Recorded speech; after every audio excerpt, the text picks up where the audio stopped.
as his prize and ate it right there in front of him. Ugh, that's just plain wrong. He did take it way too far that time. The poor kid started crying, so I stepped in and gave Itto a scolding. He was pretty quick to admit that he was fully in the wrong, and it wasn't long before the kid had stopped crying and was laughing and playing again as if nothing had ever happened. In fact, the children quite like playing with him because he's always serious about the stakes and never throws a game on purpose. So, I suppose what I'm trying to say is a guy who can't even beat kids at a children's game really gonna be capable of these kinds of diabolical deeds?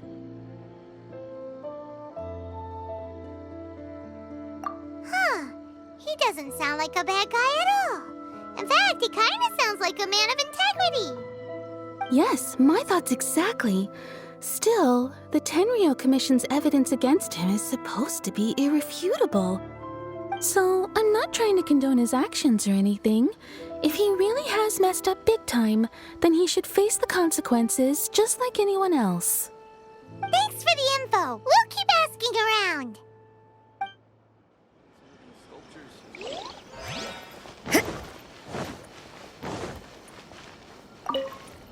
Arataki Itto. Of course I know him. We've been trying to apprehend him recently. We know he's already left Inazuma City, but with no clues to follow, we have no choice but to commission others for help, including the Adventurers Guild. Catherine says that Arataki Itto hasn't done anything seriously bad before, so it seems pretty strange. Paimon's curious. Is there any evidence of all this stuff he's accused of? Yes, of course. Otherwise, we'd never have put so many people on the case. For starters, most thieves will try to devise a way to conceal their identity, but for an Oni, the horns are a dead giveaway. I mean, the whole city could have recognized it was him. At first, he was just one of our suspects, but when we went to investigate, he personally confessed to everything and started trying to provoke the officers. What's most frustrating is that he then managed to escape along with his entire gang. He must have been planning the whole thing right from the start. Of course he did. Whether material or psychological, there is plenty of evidence either way. He's never had a Mora to his name his entire life, and he's never kept down a real job. Word is that he also takes care of someone in his gang, and that the burden of it takes quite the toll on him. After scrounging for a living all these years, maybe he thought that being the bad guy would be an easier ride. As for his psychological motives, it's a bit embarrassing to talk about, but we confiscated his vision during the Vision Hunt Decree.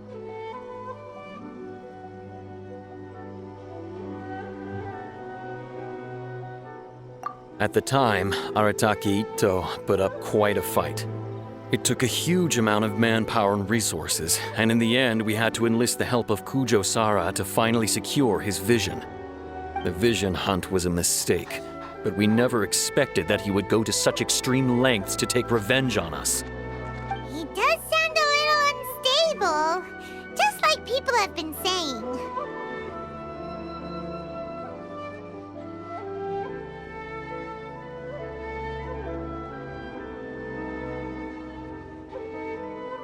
If the two of you are able to capture Arataki Itto, please bring him straight here. We'll handle him from there. Thanks for all the info.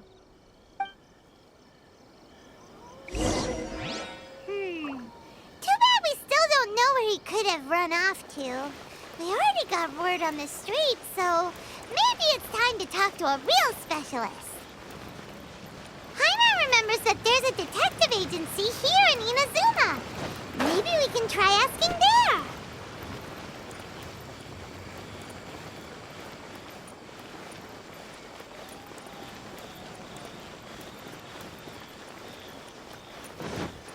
Sakoko Decree, Vision Hunt Decree. What could be next?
is to have the patience to move mountains and power to move mountains.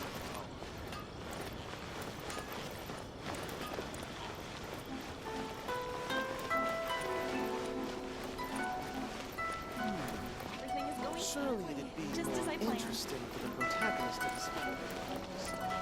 Here, the new book from Yai Publishing House. Come take a look. Welcome to Bonton Saga Detective Agency. What will you have me solve?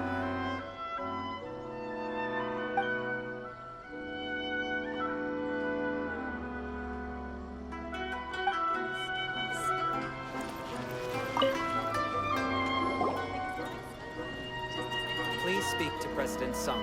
I'm just a help. Hello! We'd like to ask some questions about Arataki Itto. Oh, him again. Sure. I have answers. We've already done some investigating for the Tenryo Commission. But first, do you have enough Moro to cover the fee? I've heard all about your travels. After everything you've been through, I'm sure you understand the way these sorts of things work. How much more are we talking about here? A one-off payment of 397,000 Mora, up front. Plus a further 5% of your Adventures Guild remuneration as my commission, if Arataki Itto is successfully caught and brought to justice. Whoa! That's crazy expensive! How did you even come up with the price that high? Hold on. I wasn't finished. It just so happens the initial fee has already been paid in full by the Tenryo Commission. All you'll need to pay is the small commission fee. And, as for that amount, I'll settle things with the Adventures Guild once we have Itto. So, from the way I see it, you guys are getting a pretty nice deal. Now then, to give you the full picture in this case, we must first recount a well-known Inazuman fairy tale. A long, long time ago, in a village lost to time, there lived a crimson Oni and a blue Oni. They were the best of friends. The crimson Oni looked fierce, but was gentle like the humans. The blue Oni looked human, but was reclusive, like an Oni. The crimson Oni wished to befriend the humans, but they were scared and threw beans at him whenever he came near.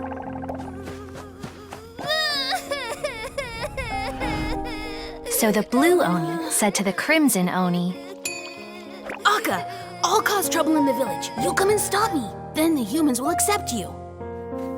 As planned, the crimson Oni chased the blue Oni away. The crimson Oni's deeds spread throughout the land, and people finally accepted him. But when the crimson Oni went to tell the blue Oni the good news, he was gone and left only a letter behind. I went traveling. Don't come find me or they'll treat you as a naughty little Oni. But don't worry about me. No matter where I go, we'll always be friends.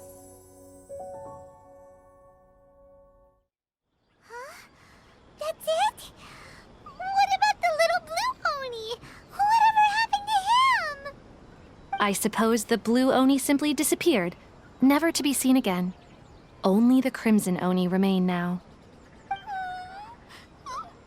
But the blue Oni was just an innocent little kid. Of course it does. Otherwise, I wouldn't go through all the trouble of telling it. One interpretation is that the story is actually broadly based on historical events and that Arataki Itto is, in fact, a descendant of the Crimson Oni. What I'm trying to tell